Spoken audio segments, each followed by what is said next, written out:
ხშირად კოცნის და ვისაც ხშირად კოცნიან, მეცნიერების დასკვნით 5 წლით უფრო დიდხანს ცოცხლობს და ექიმებსაც ისე ხშირად არ მიმართავს, როგორც უკარებები.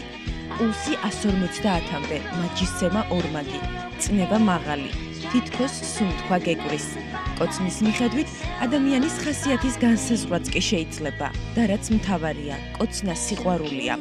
სწორედ ამიტომ მსოფლიო კინემატოგრაფის ისტორია ყველაზე ხშირად რომანტიული კოცნის კადრებს ინახავს.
ჰოლივუდისა და ევროპული კინოსგან განსხვავებით საბჭოთა და განსაკუთრებით ქართული კინემატოგრაფი რომანტიკის შექმნას ეკრანზე კოცნის გარეშეც ახერხებდა. თუმცა იყვნენ ისეთებიც, რომლებიც მას ცოტა უხერხულად, ცოტა გვერდულად, ცოტა დაფარულად მაინც ბედავდნენ. კოცნიდნენ სიზმრებში, ოცნებებში, მოგონებებში და თითქმის კოცნიდნენ.